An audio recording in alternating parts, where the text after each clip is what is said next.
Baik, selamat hari Sabat, saudara sekalian.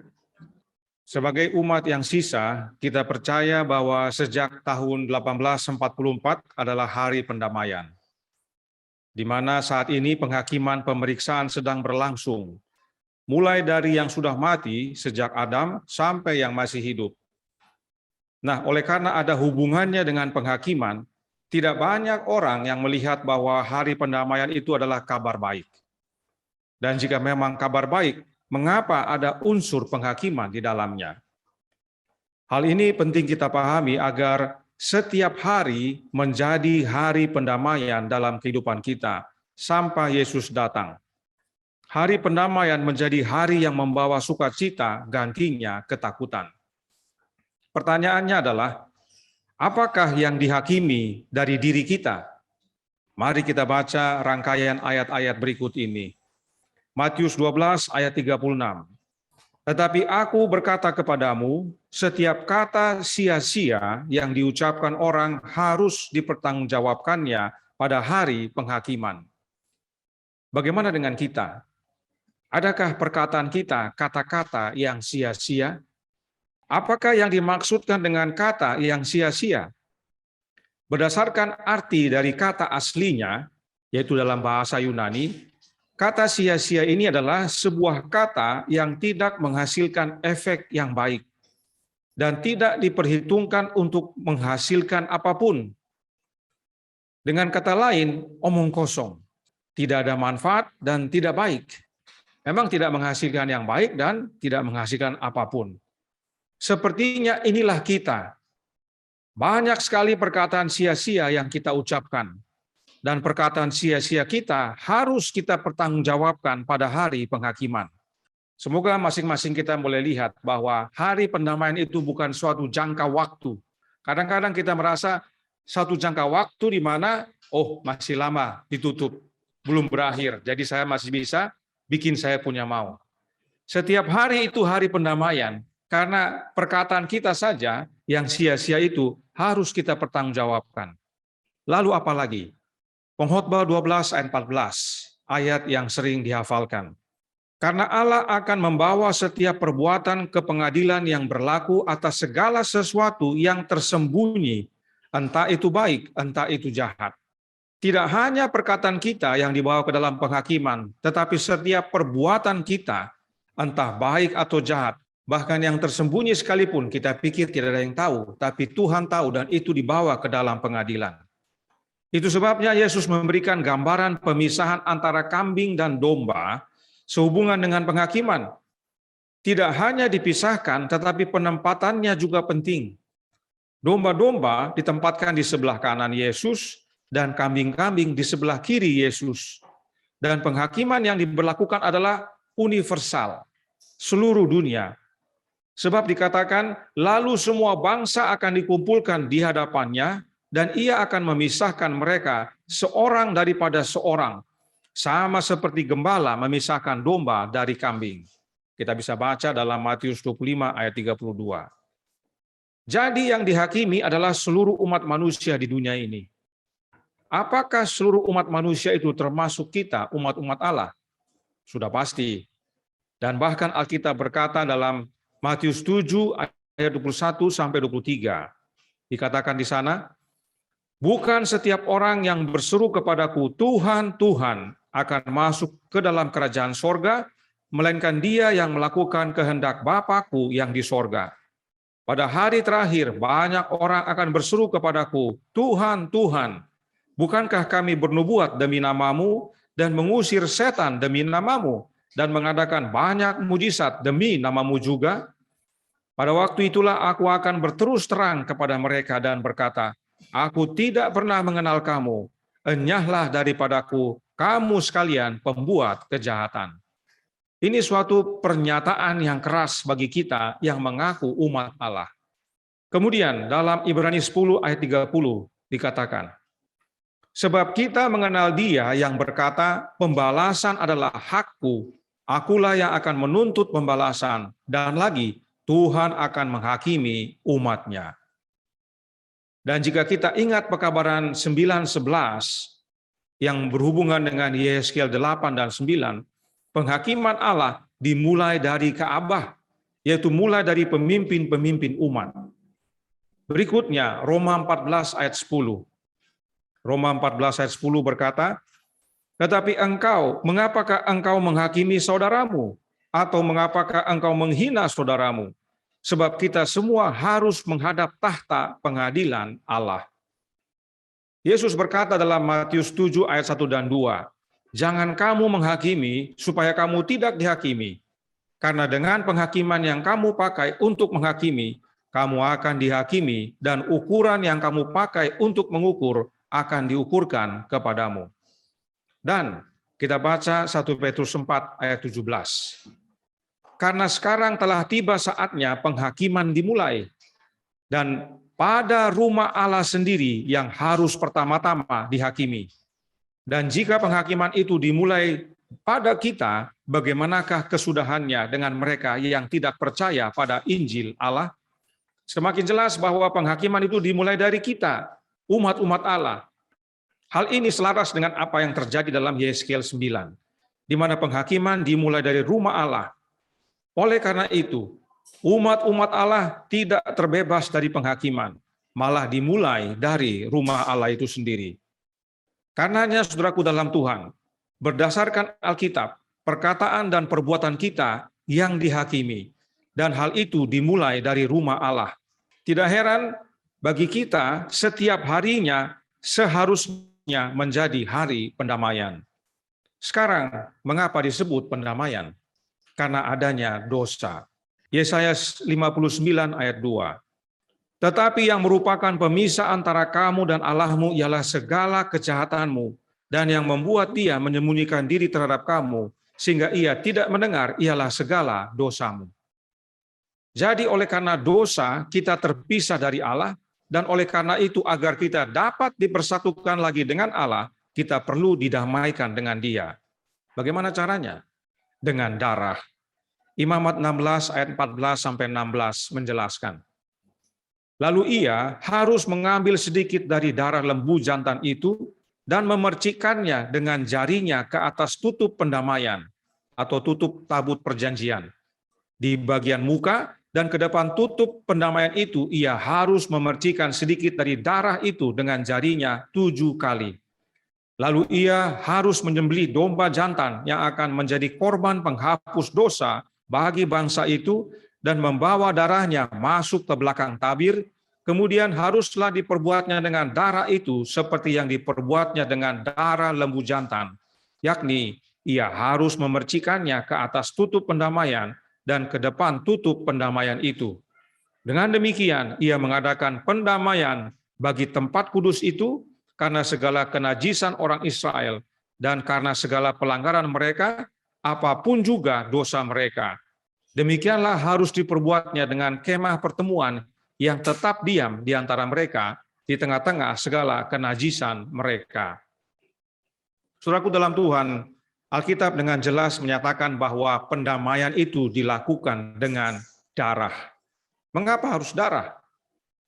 Imamat 17 ayat 11 berkata, "Karena nyawa makhluk ada di dalam darahnya, dan aku telah memberikan darah itu kepadamu di atas mezbah untuk mengadakan pendamaian bagi nyawamu. Karena darah mengadakan pendamaian dengan perantaraan nyawa." Inilah dasarnya mengapa harus darah. Sebab darah itu lambang dari hidup atau nyawa. Dan Allah mengadakan pendamaian dengan perantaraan nyawa atau hidup. Nyawa siapa? Nyawa anak Allah. Matius 20 ayat 28 berkata, "Sama seperti anak manusia, datang bukan untuk dilayani, melainkan untuk melayani dan untuk memberikan nyawanya menjadi tebusan bagi banyak orang." Bahkan Yesus sendiri berkata dalam Matius 26 ayat 28, berbunyi, "Sebab inilah darahku, darah perjanjian, yang ditumpahkan bagi banyak orang untuk pengampunan dosa. Sebab upah dosa adalah maut, dan karenanya untuk mendamaikan kita dengan Allah harus ada korban. Korban pengganti yang mati oleh karena dosa-dosa kita.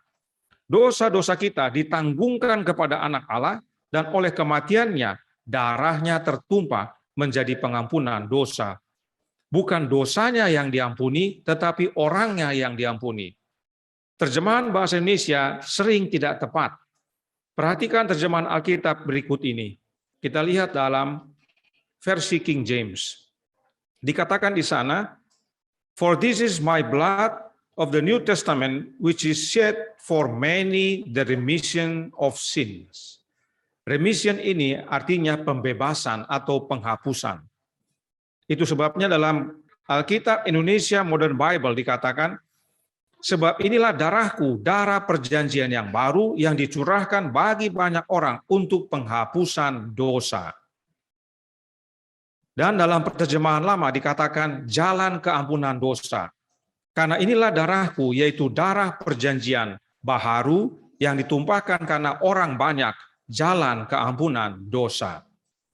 Jadi kematian Yesus di kayu salib adalah untuk jalan keampunan dosa, untuk penghapusan dosa kita, agar kita dapat bersatu kembali dengan Allah yang adalah Bapa kita. Inilah makna pendamaian. Lalu mengapa pendamaian ini berhubungan dengan penghakiman? Bukankah sudah cukup kita menerima pengampunan, dosa-dosa kita dihapuskan, dan kita bersatu kembali dengan Bapa? Oh tidak, saudaraku dalam Tuhan. Kita tidak percaya yang namanya sekali selamat tetap selamat. Dan juga Alkitab dengan jelas berkata bahwa kita akan dihakimi berdasarkan apa yang kita katakan dan apa yang kita perbuat. Apa yang kita katakan dan perbuat harus kita pertanggungjawabkan. Karenanya hubungan antara pendamaian dan penghakiman perlu kita mengerti dengan baik. Sebab semua orang akan dihakimi dan bahkan dimulai dari kita, umat-umat Allah. Pertama, dalam sebuah pengadilan ada yang disebut pembela. Ada yang menuntut, ada juga yang membela. Alkitab berkata dalam Roma 8 ayat 34, berbunyi, "Kristus Yesus yang telah mati, bahkan lebih lagi, yang telah bangkit, yang juga duduk di sebelah kanan Allah, yang malah menjadi pembela bagi kita." Yesuslah pembela kita. Kemudian, Ibrani 7 ayat 25. "Karena itu ia sanggup untuk menyelamatkan dengan sempurna semua orang yang oleh dia datang kepada Allah, sebab ia hidup senantiasa untuk menjadi pengantara mereka." Pengantara dengan pembela sama, bertugas untuk membela terdakwa. Dan Ibrani 9 ayat 24 sampai 26. Ibrani 9 ayat 24 sampai 26 menjelaskan, "Sebab Kristus bukan masuk ke dalam tempat kudus buatan tangan manusia yang hanya merupakan gambaran saja dari yang sebenarnya, tetapi ke dalam sorga sendiri untuk menghadap hadirat Allah guna kepentingan kita. Dan ia bukan masuk untuk berulang-ulang mempersembahkan dirinya sendiri, sebagaimana imam besar setiap tahun masuk ke dalam tempat kudus dengan darah yang bukan darahnya sendiri." Bagi kita yang sudah belajar doktrin Ka'bah, bila mana hari pendamaian tiba, imam besar sebelum masuk, dia harus meminta pengampunan untuk dosanya dan dosa keluarganya. Itu dia lakukan setiap tahun, tapi Yesus tidak, satu kali cukup. Sebab jika demikian, ia harus berulang-ulang. Kalau seperti itu, berarti harus ulang-ulang. Menderita sejak dunia ini dijadikan, tapi sekarang ia hanya satu kali saja menyatakan dirinya pada zaman akhir untuk menghapuskan dosa oleh korbannya. Inilah hubungan pendamaian dengan penghakiman. Yesus turun menjadi manusia, sebab untuk menjadi pengantara atau pembela kita harus dipilih dari antara manusia. Ibrani 5 ayat 1 berkata, "Sebab setiap imam besar yang dipilih dari antara manusia ditetapkan bagi manusia dalam hubungan mereka dengan Allah, supaya ia mempersembahkan persembahan dan korban karena dosa." Peranan imam besar adalah untuk menjadi pengantara atau pembela kita di hadapan Bapa.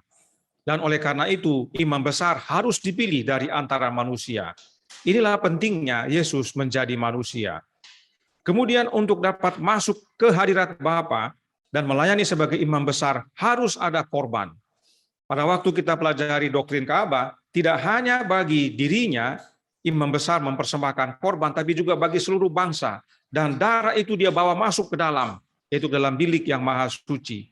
Kita baca Ibrani 9 ayat 12. Ibrani 9 ayat 12 berkata, dan ia telah masuk satu kali untuk selama-lamanya ke dalam tempat yang kudus, bukan dengan membawa darah domba jantan, darah anak lembu, tetapi dengan membawa darahnya sendiri. Dan dengan itu ia telah mendapat kelepasan yang kekal. Imam besar duniawi membawa korban domba jantan dan anak lembu, tetapi imam besar sorgawi membawa darahnya sendiri. Sebab memang Yesuslah sang korban pendamaian yang menghapus dosa dunia ini. Hanya darah Yesus saja yang dapat hapuskan dosa. Yesuslah korban pendamaian yang mendamaikan kita dengan Bapa. Oleh karena Yesus kita beroleh keberanian dan jalan masuk kepada Allah dengan penuh kepercayaan oleh iman kita kepadanya. Efesus 3 ayat 12. Dan agar dapat bertugas menjadi imam besar, Yesus harus diurapi. Itulah sebabnya Paulus mencatat dalam Ibrani 1 ayat 8 dan 9. Ayat yang sering kita baca, namun sering disalahartikan oleh kaum Trinitas. Inilah hubungan perdamaian dengan penghakiman, bahwa oleh pengorbanannya, Yesus mendamaikan kita dengan Bapa, dan bahkan oleh darahnya, Yesus dapat masuk ke dalam bilik yang maha kudus menjadi pengantara antara kita dengan Bapa untuk membela kita. Lalu bagaimana dengan kita sebagai sang terdakwa? Apa yang perlu kita pahami tentang pendamaian dan penghakiman ini? Kita buka buku Zakaria. Buku Zakaria pasal 3 ayat 1 sampai 3. Dikatakan di sana, kemudian ia memperlihatkan kepadaku imam besar Yosua berdiri di hadapan malaikat Tuhan, sedang iblis berdiri di sebelah kanannya untuk mendakwa dia. Jika kita baca firman Tuhan dan juga tulisan Roh Nubuat, imam besar Yosua ini adalah mewakili kita umat manusia yang berdosa. Ayat 2 kita lanjutkan. Lalu berkatalah malaikat Tuhan kepada iblis itu, Tuhan kiranya menghardik engkau, hai iblis, Tuhan yang memilih Yerusalem, kiranya menghardik engkau. Bukankah dia ini puntung yang telah ditarik dari api? Adapun Yosua mengenakan pakaian yang kotor waktu dia berdiri di hadapan malaikat itu. Ini kebenaran yang penting kita pahami. Kita masuk menghadap Allah Bapa bukan nanti kalau sudah baik dulu atau sudah bersih dulu. Oh tidak. Itu adalah ajaran setan. Ingat renungan pagi dari pagi ya. Setan membisikkan kepada kita bahwa kita harus baik dulu, harus bersih dulu, baru kita menghadap Bapa. Ingat perumpamaan anak yang hilang. Dia pulang kepada bapaknya dengan kondisi apa adanya. Kotor dan pasti bau. Sebab dia bekerja pengurus babi. Tetapi begitu kita kembali kepada Bapa, maka Bapa akan berlari untuk sambut dan peluk kita. Oleh karena itu pada waktu kita sadar akan keberdosaan kita, Tuhan mengharapkan kita datang kembali. Kalaupun kita kotor, kalaupun kita bau, Tuhan ingin kita kembali. Kita tidak bisa bersihkan diri kita sendiri. Dia harapkan kita kembali. Maka apakah makna pakaian kotor itu? Yesaya 64 ayat 6 berkata, demikianlah kami sekalian seperti seorang najis, dan segala kesalehan kami seperti kain kotor. Kami sekalian menjadi layu seperti daun, dan kami lenyap oleh kejahatan kami seperti daun dilenyapkan oleh angin. Pakaian kotor itu melambangkan kesalehan kita yang seperti kain kotor. Artinya, kesalehan kita bukanlah kesalehan. Bahkan jika kita baca ayat sebelumnya, yaitu ayat 5, Yesaya mengatakan, Yesaya 64 ayat 5 berbunyi, engkau menyongsong mereka yang melakukan yang benar, dan yang mengingat jalan yang kau tunjukkan. Sesungguhnya engkau ini murka sebab kami berdosa, terhadap engkau kami memberontak sejak dahulu kala. Inilah sebabnya pakaian kita kotor. Kita ini berdosa dan selalu memberontak kepada Allah. Tidak heran iblis mendakwa kita, tetapi malaikat Tuhan yang adalah Yesus anak Allah tidak tinggal diam. Sebagai informasi sedikit, perlu kita hati-hati karena di dalam pergerakan One True God ini sudah ada ajaran yang mulai menyatakan bahwa malaikat Tuhan dalam buku Zakaria ini bukan Yesus, tetapi malaikat yang ditunjuk oleh Allah. Kita perlu berhati-hati, nanti suatu waktu kita akan jelaskan dan pelajari lebih baik lagi supaya jangan terkecoh. Ada seorang pendeta di Amerika yang mengajarkan bahwa malaikat ini adalah bukan Yesus. Karena dia sangat senang dengan pekabaran tentang malaikat. Bahkan dia katakan Roh Kudus itu adalah malaikat. Roh Kudus kita terima dengan kehadiran malaikat. Jadi kita prihatin dengan dia karena seharusnya dia mengajarkan yang benar, tetapi dia menyimpang. Lalu Yesus beri perintah. Melihat kondisi Yosua, Yesus berikan perintah dalam Zakaria 3 ayat 4. Kita baca, yang memberikan perintah kepada orang-orang yang melayaninya, tanggalkanlah pakaian yang kotor itu daripadanya. Dan kepada Yosua ia berkata, lihat dengan ini aku telah menjauhkan kesalahanmu daripadamu. Aku akan mengenakan kepadamu pakaian pesta. Inilah makna pendamaian yang penting sekali kita pahami. Oleh karena Yesus dan kebenarannya, kita dapat masuk kepada Bapa untuk memohonkan pengampunan melalui anaknya. Yesus yang benar berdiri di tempat kita. Oleh kebenarannya tersebut, Yesus layak jadi pembela kita yang tidak benar ini. Jadi jangan tunggu kita membenarkan diri dulu, atau baik dulu, atau bersih dulu. Datang saja. Karena ada Yesus yang menjadi pembela kita, yang oleh kebenarannya membenarkan kita untuk berdiri di hadapan Bapa, agar dapat memohonkan pengampunan akan dosa-dosa kita. Ya. Dan supaya kita dapat berdiri di hadapan Bapa, maka jubah kotor kita harus ditanggalkan, dijauhkan. Lalu Yesus pakaikan kepada kita pakaian pesta. Oleh karena itu kesalehan kita yang tidak ada gunanya ini harus digantikan, dilepaskan. Tentang hal ini Roh Nubuat berkata dalam Testimonies for the Church volume 5 halaman 470 paragraf 2. Dikatakan, manusia tidak dapat memenuhi tuntutan-tuntutan ini dengan sendirinya.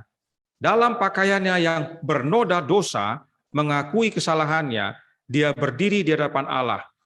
Namun Yesus pembela kita tampil dengan permohonan yang mendatangkan hasil baik demi kepentingan semua orang yang oleh pertobatan dan iman telah berjanji untuk memelihara jiwa mereka dalam pemeliharaannya.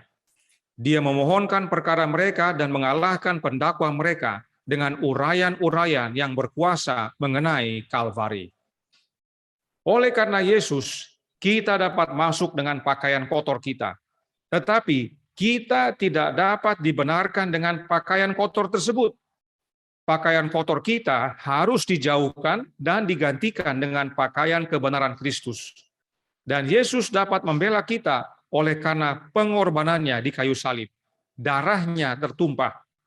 Sebab pendamaian jadi oleh karena darah. Inilah pendamaian itu. Roh Nubuat melanjutkan dalam buku yang sama, halaman 472 paragraf 1. Berbunyi, pakaian yang kotor harus ditanggalkan, dan jubah kebenaran Kristus akan dikenakan kepada kita. Dengan pertobatan dan iman kita dimampukan untuk memberikan penurutan kepada semua perintah Allah dan ditemukan tanpa celah di hadapannya.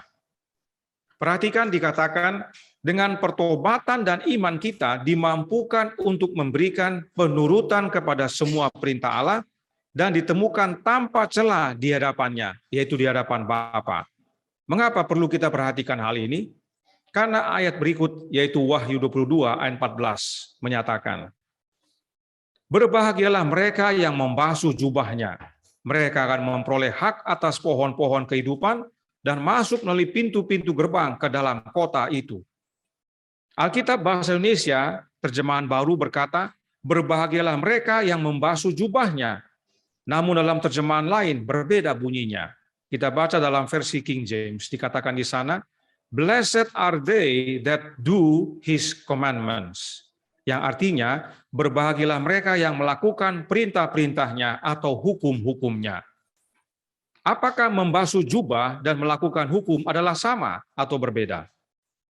Mari kita baca Wahyu 7 ayat 13 dan 14 untuk melihat bagaimana mereka membasuh jubah. Dan seorang dari antara tua-tua itu berkata kepadaku, siapakah mereka yang memakai jubah putih itu dan dari manakah mereka datang? Maka kataku kepadanya, Tuanku, Tuhan mengetahuinya. Lalu ia berkata kepadaku, mereka ini adalah orang-orang yang keluar dari kesusahan yang besar dan mereka telah mencuci jubah mereka dan membuatnya putih di dalam darah anak domba. Saudaraku dalam Tuhan, bagaimanakah mungkin mencuci jubah putih dalam darah? Saya ulangi, bagaimana caranya mencuci jubah dalam darah dan menjadi putih? Ya. Oleh karenanya, apa yang dimaksudkan di sini bukan bersifat harafiah, tetapi lambang.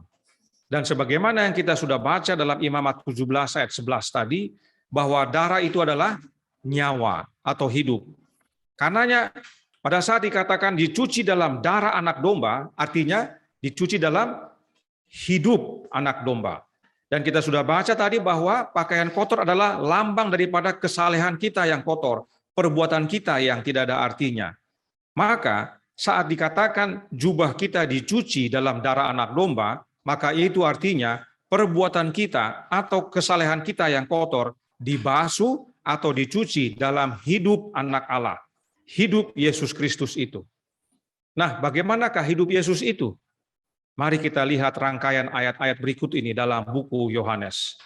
Yohanes 12 ayat 50. Yohanes 12 ayat 50 berkata, "Dan aku tahu bahwa perintahnya itu adalah hidup yang kekal. Jadi apa yang aku katakan, aku menyampaikannya sebagaimana yang difirmankan oleh Bapa kepadaku." Yesus tahu bahwa perintah Bapanya atau hukum Bapanya adalah hidup yang kekal. Itu sebabnya Yesus sampaikan kepada kita. Tapi apakah hanya Yesus sampaikan akan perintah atau hukum Bapanya ini yang membawa hidup yang kekal? Oh tidak. Yohanes 15 ayat 10 berkata, "Jikalau kamu menuruti perintahku, kamu akan tinggal dalam kasihku, seperti aku menuruti perintah Bapakku dan tinggal dalam kasihnya." Yesus tidak pernah hanya ajarkan, tetapi Yesus juga hidupkan. Dia turuti perintah-perintah Bapanya atau hukum Bapanya. Inilah hidup Yesus, dan hidup Yesus ini harus menjadi bagian kita. Hidup Yesus yang menuruti perintah Bapa ini harus mencuci, membasuh pakaian kotor kita, agar kita dapat berdiri di hadapan Bapa. Dari penjelasan firman Tuhan dapat kita pahami bahwa makna membasuh adalah menggantikan. Jubah yang kotor diganti dengan jubah kebenaran Kristus. Kita yang tidak menurut ini menerima hidup Yesus yang penurut. Itu sebabnya Yesus menjelaskan dalam Yohanes 14 ayat 21 sampai 23. "Barang siapa memegang perintahku dan melakukannya, dialah yang mengasihi aku. Dan barang siapa mengasihi aku, ia akan dikasihi oleh Bapakku, dan aku pun akan mengasihi dia dan akan menyatakan diriku kepadanya." Yudas yang bukan Iskariot berkata kepadanya, "Tuhan, apakah sebabnya maka engkau hendak menyatakan dirimu kepada kami dan bukan kepada dunia?"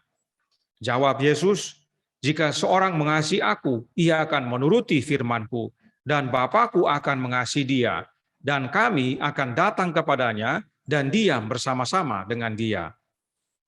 Ayat ini diambil dari perikop tentang Roh Kudus yang disebut penolong yang lain atau penghibur. Yudas yang bukan Iskariot tidak bertanya siapakah Roh Kudus itu atau siapakah penghibur itu. Tetapi Yudas bertanya mengapa Yesus hendak menyatakan dirinya kepada mereka dan bukan kepada dunia. Yesus jawab, karena mereka mengasihi Yesus, sementara dunia tidak mengasihi Yesus.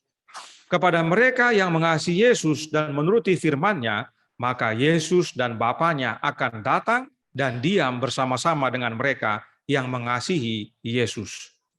Bagi yang baru belajar, mari kita mundur ke ayat 18 sampai 20. Yohanes 14 ayat 18 sampai 20 berkata, "Aku tidak akan meninggalkan kamu sebagai yatim piatu, aku datang kembali kepadamu. Tinggal sesaat lagi dan dunia tidak akan melihat aku lagi. Tetapi kamu melihat aku sebab aku hidup dan kamu pun akan hidup. Pada waktu itulah kamu akan tahu bahwa aku di dalam Bapakku dan kamu di dalam aku dan aku di dalam kamu." Inilah fakta Alkitab bahwa Roh Kudus itu atau Sang Penghibur adalah Yesus Kristus. Yesus yang datang kembali yaitu oleh kehadiran Roh-Nya.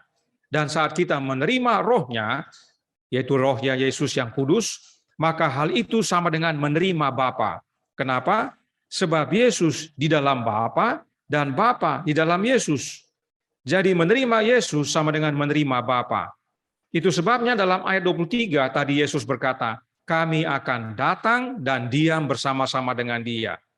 Kami di sini adalah Bapa dan Anaknya. Mengapa hal ini penting kita ulangi dan kita pahami? Karena inilah hubungannya pendamaian dengan penghakiman. Sebab saat Yesus kembali ke sorga, dia menerima pengurapan dari Bapanya untuk menjadi imam besar. Dan pada waktu Yesus diurapi menjadi imam besar, dia curahkan rohnya kepada umat-umatnya pada hari Pentakosta. Nah, apakah roh itu? Roh itu adalah hidup. Yesus berkata dalam Yohanes 6 ayat 63, rohlah yang memberi hidup, daging sama sekali tidak berguna. Perkataan-perkataan yang kukatakan kepadamu adalah roh dan hidup. Roh dan hidup adalah sama, sebab sumbernya satu, yaitu Yesus.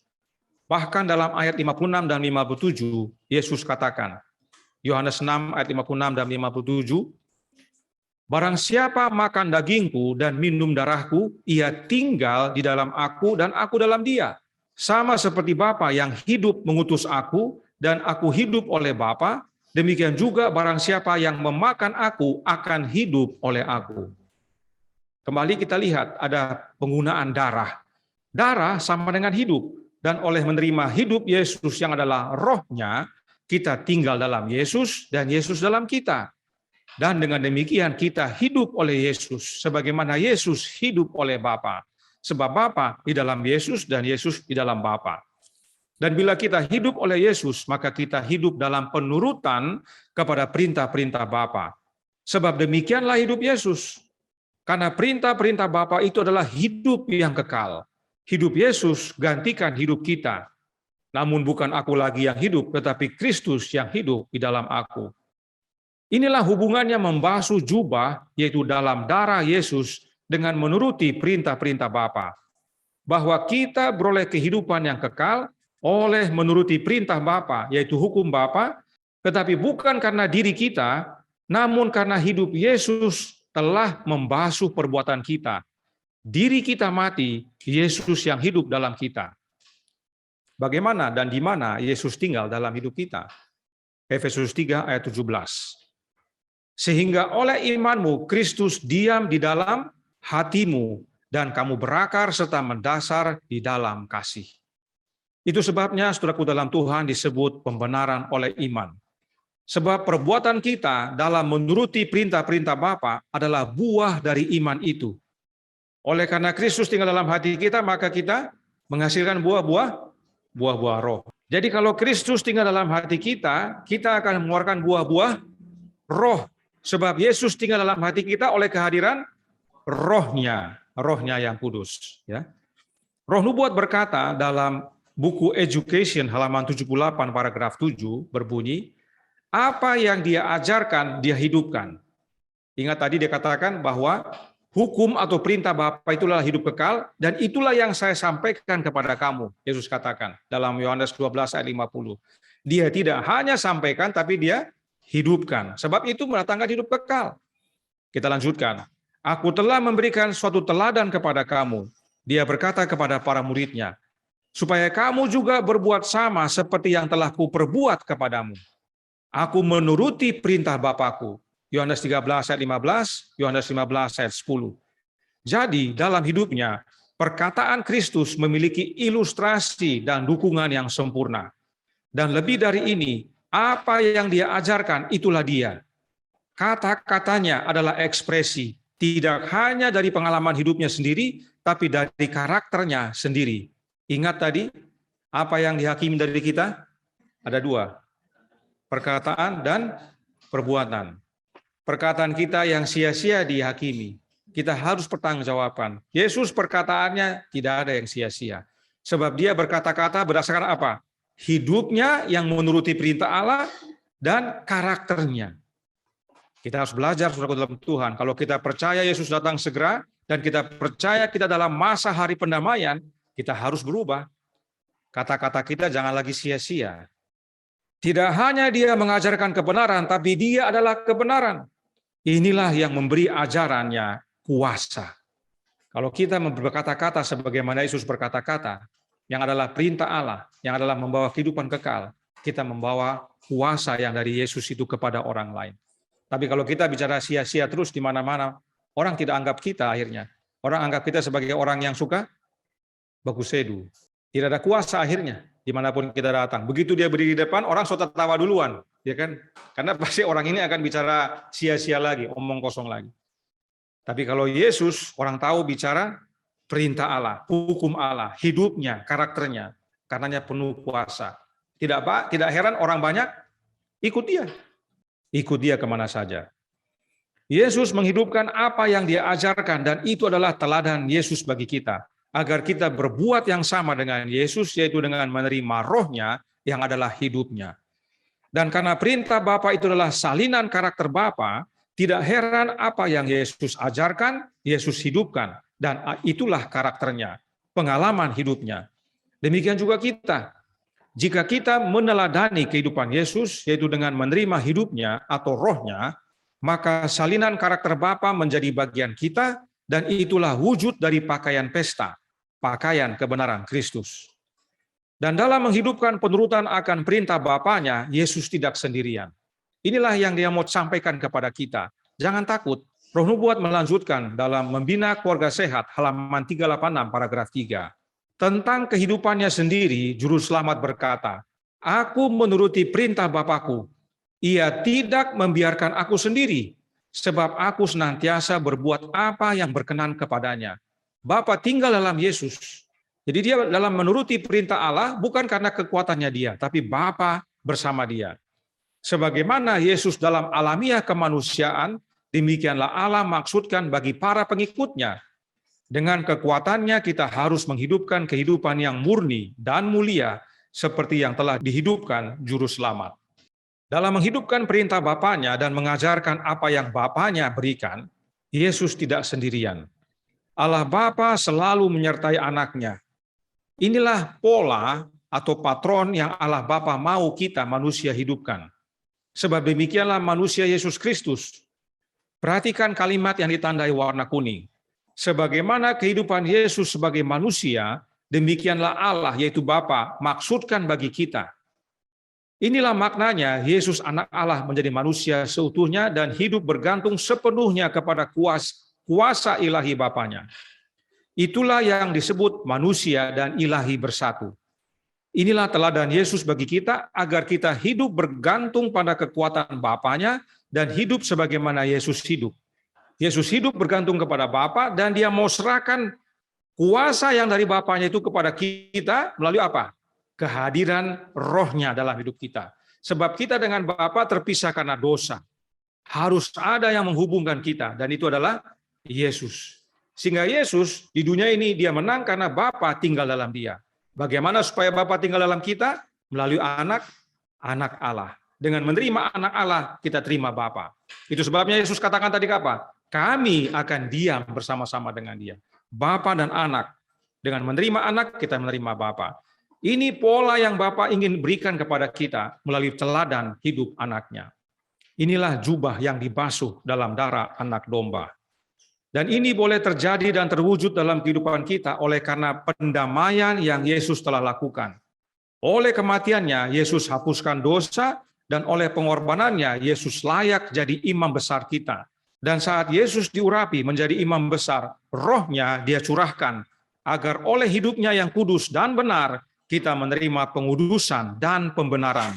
Kita layak berdiri di hadapan pengadilan Bapa. Karenanya, Kisah Para Rasul halaman 357 paragraf 1 berkata, hanya oleh iman kepada Kristus dapatlah orang berdosa dibersihkan dari kesalahannya dan disanggupkan untuk memberikan penurutan kepada hukum haliknya. Kita dapat menuruti hukum Allah Bapa hanya oleh iman kepada Yesus atau iman dalam Yesus. Kenapa hanya kepada Yesus? Karena Kisah Para Rasul halaman 427 paragraf 1 melanjutkan. Dalam kehidupannya sendiri, ia memberikan suatu teladan tentang penurutan kepada hukum Allah. Satu-satunya makhluk ilahi yang telah menjadi manusia dan hidup dalam penurutan kepada hukum Bapa dengan sempurna hanyalah Yesus Kristus. Tidak ada yang lain. Dan penurutan Yesus yang sempurna ini penting sekali. Sebab membina kehidupan abadi, halaman 241 paragraf 4 menjelaskan. Dengan penurutannya yang sempurna, ia telah memberikan kemungkinan bagi setiap orang untuk menaati hukum-hukum Allah. Karena dia tahu, ya, Tuhan tahu, Yesus tahu, sejak Adam sampai Yesus datang, tidak ada satupun manusia yang menuruti perintah Allah dengan sempurna. Itu sebabnya Yesus datang untuk hidupkan, agar kehidupannya itu boleh menjadi bagian kita, kita pun dapat menjadi umat-umat yang menuruti hukum Allah dengan sempurna. Kita lanjutkan, lihat yang warna kuning. Bila kita menyerahkan diri kita kepada Kristus, hati itu dipersatukan dengan hatinya, kehendak dibenamkan dalam kehendaknya, pikiran menjadi satu dengan pikirannya, pikiran ditaklukkan kepadanya, kita menghidupkan kehidupannya. Kalau hati kita dengan hati Yesus bersatu, kehendak kita dengan kehendaknya bersatu, pikiran kita dengan pikirannya bersatu, adakah kita ngomong sia-sia? Tidak mungkin lagi ya. Tidak lagi kita ngomong kosong, karena apa yang Yesus omongkan itulah yang kita sampaikan. Bagaimana dengan perbuatan kita? Sama, sebab hati kita satu dengan Dia, pikiran kita satu dengan Dia, otomatis yang kita lakukan, apa yang Yesus lakukan. Sama. Ya. Ini pentingnya kita memahami pendamaian dan penghakiman ini. Banyak dari kebenaran ini kita sudah pelajari. Tetapi kalau kita tidak tekankan dan ulangi hubungannya dengan hari pendamaian yang kita percaya sedang berlangsung, kita bisa terlupa dan akhirnya binasa. Inilah pentingnya memahami akan hal itu. Kita lanjutkan. Itulah artinya dipakaikan dengan pakaian kebenarannya. Kita memakai pakaian kebenaran Kristus artinya kita menyatu dengan Dia. Hati, kehendak, pikiran satu. Kemudian manakala Tuhan memandang kita, Ia melihat bukan pakaian daun ara, bukan ketelanjangan dan cacat dosa, melainkan pakaian kebenarannya sendiri, yang merupakan penurutan yang sempurna atas hukum Yahweh. Ini suatu kutipan yang syarat dengan makna, penting bagi kita. Pada waktu Allah melihat kita yang telah bersatu hati, pikiran, dan kehendak dengan anaknya, yang Dia lihat siapa? Anaknya. Sehingga kita didapati benar. Sebab dengan memiliki kesatuan dengan anaknya, memiliki jubah kebenarannya, otomatis kita menuruti akan perintah Bapa dengan sempurna seperti anaknya. Inilah yang melayakkan kita berdiri di depan Bapa. Inilah pentingnya penurutan Yesus kepada hukum Bapanya, atau hukum Jehovah, atau hukum Yahweh. Sebab oleh penurutan Yesus yang sempurna tersebut memberikan kepada kita kemungkinan untuk dapat menurut dengan sempurna juga. Bagaimana caranya? Dengan menyerahkan diri kita kepada Yesus, yaitu hati dipersatukan dengan hati, kehendak dengan kehendaknya, lalu pikiran kita dengan pikiran Dia. Bukan kemauan kita, tapi kehendak Dia. Paulus berkata, hendaklah kamu dalam hidupmu bersama menaruh pikiran dan perasaan yang terdapat juga dalam Kristus Yesus. Filipi 2 ayat 5. Maka dengan demikian, hidup Yesus menggantikan hidup kita. Kita menghidupkan kehidupan Yesus karena Yesus tinggal dalam hati kita. Inilah makna menerima pakaian kebenaran Yesus. Sebab pakaian kebenaran Yesus itu sama dengan penurutan yang sempurna akan hukum Allah Bapa. Inilah makna Wahyu 22 ayat 14 tadi. Membasuh sama dengan melakukan. Mengapa membasuh sama dengan melakukan? Karena bukan jubah kita lagi yang terlihat, tetapi jubah Yesus. Karena jubah kebenaran Yesus itulah penurutan hukum Allah yang sempurna. Dan saat kita menerima jubah kebenaran Kristus, menggantikan jubah kita yang kotor, maka jubah Yesus memampukan kita untuk menuruti hukum Bapa dengan sempurna. Sebab Yesus yang melakukannya. Dengan menerima Kristus tinggal dalam hati kita, Yesuslah yang mengerjakannya. Mereka yang telah membasuh jubahnya atau telah menerima jubah kebenaran Kristus yang adalah penurutan sempurna kepada hukum Allah Bapa, layak untuk memperoleh hidup yang kekal. Inilah kabar baik dari pendamaian dan penghakiman. Meskipun kita yang terlebih dahulu dihakimi karena kita umat Allah, tetapi oleh pendamaian Kristus, kita dapat berdiri di hadapan Bapa dengan mengenakan jubah putih kebenaran Kristus dan dinyatakan benar. Dan cara untuk mengenakan jubah Kristus adalah dengan menerima rohnya. Pikiran kita disatukan dengan pikirannya, hati kita disatukan dengan hatinya, kehendak kita disatukan dengan kehendaknya. Kristus tinggal dalam hati kita tinggal dalam Yesus. Dan tentang hal ini Paulus berkata dalam Roma 8 ayat 1. Demikianlah sekarang tidak ada penghukuman bagi mereka yang ada di dalam Kristus Yesus. Kenapa dalam Yesus tidak ada penghukuman? Karena Roma 8 ayat 2 lanjutkan. Roh yang memberi hidup telah memerdekakan kamu dalam Kristus dari hukum dosa dan hukum maut. Nah, siapakah roh yang memberi hidup ini? Yesus Kristus. 1 Korintus 15 ayat 45. Seperti ada tertulis, manusia pertama, Adam, menjadi makhluk yang hidup, tetapi Adam yang akhir menjadi roh yang menghidupkan. Adam yang akhir adalah Yesus Kristus dan dia telah menjadi roh yang menghidupkan. Dan oleh menerima roh Kristus inilah kita merdeka, bebas dari hukum dosa dan hukum maut. Sebab jubah kotor kita telah digantikan dengan jubah putih Yesus. Kapan itu dimulai? Sekarang. God's Amazing Grace, halaman 24, paragraf 6. Jubah ini, karakter Kristus yang tanpa noda, ditawarkan dengan cuma-cuma kepada setiap manusia. Tetapi semua yang menerimanya akan menerima dan memakainya di sini. Jubah Kristus ini tidak hanya diberikan dengan gratis, namun harus dipakai dulu di dunia ini. Inilah sebabnya hari pendamaian itu setiap hari. Setiap hari kita harus mengenakan jubah kebenaran Kristus agar kita dapat berdiri di hadapan Bapa. Sebab saat ini adalah masa penghakiman pemeriksaan. Ini seperti hari Sabat. Orang Advent paling sering bilang apa? Advent hari ke-7. Nanti hari ke-7 baru kita terlihat orang Advent. Hari Minggu sampai hari Jumat, kadang-kadang orang tidak kenal kita orang Advent. Pola hidup, pola makan, berpakaian, hiburan, bacaan, semua sama dengan dunia. Nanti hari Sabat baru agak beda. Agak beda, belum beda-beda amat. Agak beda sedikit saja. Karena datang ke gereja, tapi sampai di gereja, pegang HP, lihat Facebook, balas Instagram, semua. Apa yang dilakukan dunia dilakukan dalam gereja. Sama juga dengan hari pendamaian. Hari pendamaian itu bukan nanti 2 tahun lagi lah. Sekarang saya masih nikmati dunia dulu. Nanti 2 tahun lagi baru saya benahi hidup karena hari pendamaian belum ditutup. Undang-undang hari Minggu belum diumumkan. Sekarang masih hari pendamaian, jadi masih aman. Tidak demikian. Roh nubuat katakan apa? Kita tahu kapan pintu kasih ditutup? Tidak tahu. Oleh karena itu kita tidak tahu kapan hari pendamaian berakhir. Oleh karenanya dinasihatkan kepada kita, hari pendamaian itu adalah setiap hari. Kita harus setiap hari menjadi Advent, kita harus setiap hari menjadi umat-umat yang berdiri di hadapan Allah sedang diperiksa, diadili perkataan kita dan perbuatan kita. Baik yang tersembunyi, entah yang baik, entah yang jahat. Karenanya firman Tuhan dan Roh Nubuat menasihatkan. Dalam Kerinduan Segala Zaman buku kedua, bab 73, halaman 320, paragraf 1. Kutipan yang sering banyak kita baca dalam renungan pagi. Tapi penting kita ulang-ulang agar ingat.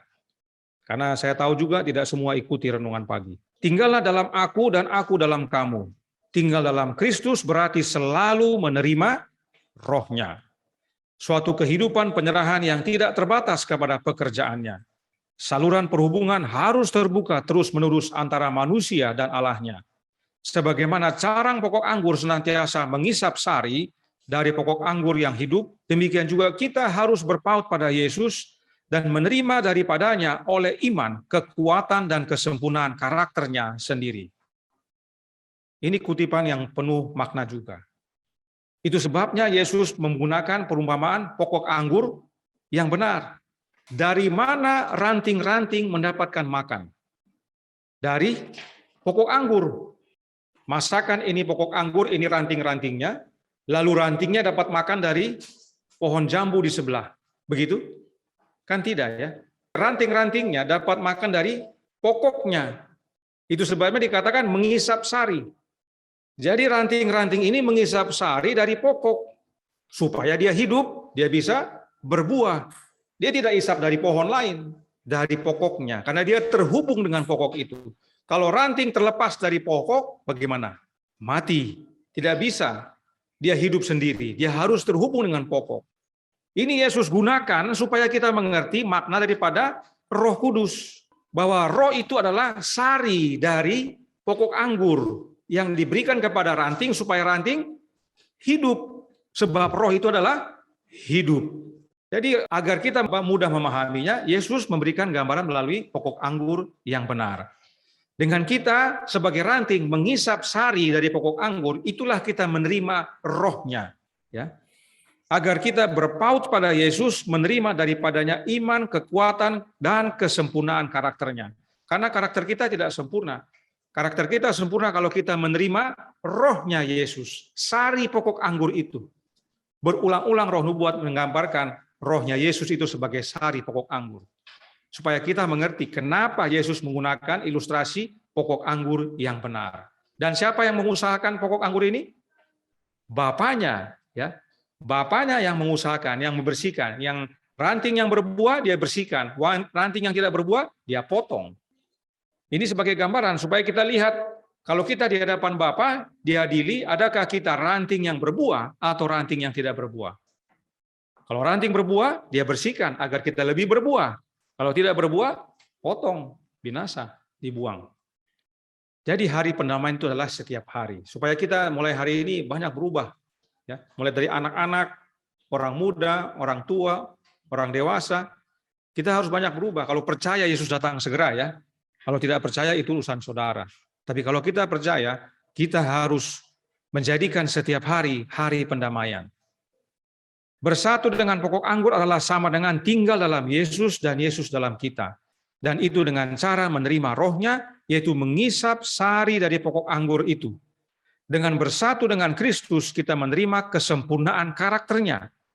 Inilah satu-satunya cara untuk menerima jubah karakter Kristus yang sempurna di dunia ini. Kita harus pakai itu jubah sekarang, bukan nanti. Kita bukan nanti masuk surga, malaikat bilang, oke, Wilmore lepas batikmu itu, ini pakai jubah Yesus. Tidak demikian, saya harus lepas batik ini untuk terima jubah Yesus sekarang ini, supaya saya bisa masuk dalam kerajaan surga. Kita bukan menerima jubah karakter Kristus dengan menerima Allah Roh Kudus. Nah, ini ya. Doktrin Trinitas katakan apa? Ada oknum yang namanya Allah Roh Kudus. Kita tidak terima jubah karakter Kristus yang melayakkan kita berdiri di depan Bapa dalam pengadilannya dengan menerima Allah Roh Kudus. Kenapa? Karena Allah Roh Kudus tidak pernah menjadi manusia, kalaupun dia ada. Dia tidak menjadi manusia. Dia tidak pernah tercatat dalam Alkitab sebagai oknum yang menuruti perintah Allah dengan sempurna. Tidak ada tercatat bahwa dia jadi manusia dan mati di kayu salib, darahnya menjadi korban penghapusan dosa. Tidak ada tercatat bahwa dia setelah bangkit, dia kembali ke surga dan diurapi menjadi imam besar kita. Tidak ada satupun ayat menyatakan demikian tentang Allah Roh Kudus. Karenanya kita tidak bisa terima. Oleh karena itu, mereka yang percaya akan Allah Roh Kudus tidak heran suam-suam kuku. Mereka tidak tahu kepada siapa mereka harus datang. Mereka tidak tahu siapa yang harus tinggal dalam hati mereka agar mereka berbuah. Tapi kalau kita tahu kebenaran firman Tuhan, Yesuslah yang tinggal dalam hidup kita. Yesuslah yang menghidupkan perintah Bapa dengan sempurna. Yesuslah yang telah mati, darahnya tercurah untuk menghapus dosa kita. Yesuslah yang kembali diurapi menjadi imam besar dan curahkan rohnya.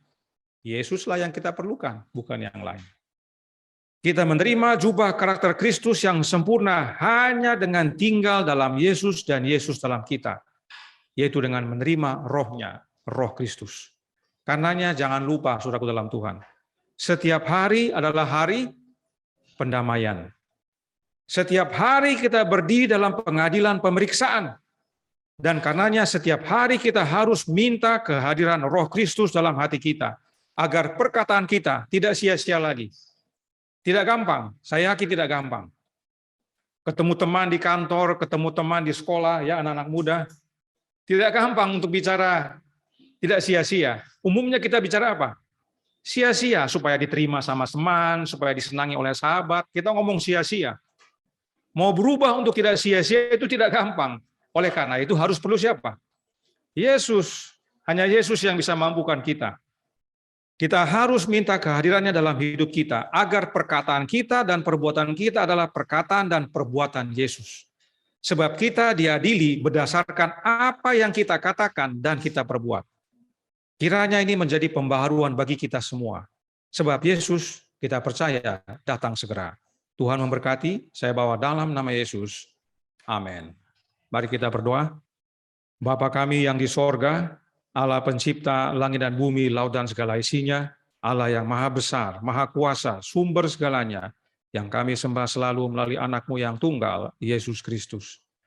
Terima kasih atas nasihat tentang pendamaian dan penghakiman. Kami seringkali tidak sadar bahwa setiap hari kami harus berdiri di hadapan pengadilan Bapa, sebab Engkau mengadili perkataan dan perbuatan kami. Kami seringkali merasa bahwa perubahan itu nanti, di waktu mendatang, waktu yang kami tentukan sendiri. Tidak demikian. Kami tidak tahu kapan, oleh karenanya penting bagi kami untuk berjaga dan berdoa. Karenanya melalui pekabaran pada siang hari ini, biarlah masing-masing kami yang percaya Yesus datang segera, menjadikan setiap hari, hari pendamaian. Setiap hari kami perlu jubah kebenaran Kristus, agar kami layak berdiri di hadapan Bapa. Dan pada saat kami diadili, diperiksa, Bapa melihat kepada kami kebenaran anaknya, karakter anaknya, dan kami didapati benar. Sehingga pada akhirnya, pada waktu Yesus datang kedua kali, kami layak untuk menerima kehidupan yang kekal. Dan hanya satu cara untuk kami dapat mengenakan jubah kebenaran Kristus itu, yaitu dengan menerima Roh-Nya yang kudus. Karenanya, tolong kami ya Bapa, curahkan dalam hati kami ini roh anak-Mu, agar hidup kami diubahkan, dibasuh dalam hidupnya, sehingga pakaian kami yang kotor digantikan dengan jubah kebenarannya, kami boleh berdiri benar di hadapan-Mu dan siap untuk sambut kedatangan anak-Mu. Beserta kami sepanjang hari Sabat ini, kehendak-Mu yang jadi, ampun kami akan dosa dan salah, karena kami berdoa hanya dalam nama anak Allah yang tunggal, Yesus Kristus, yang adalah Tuhan dan Juru Selamat kami. Amin.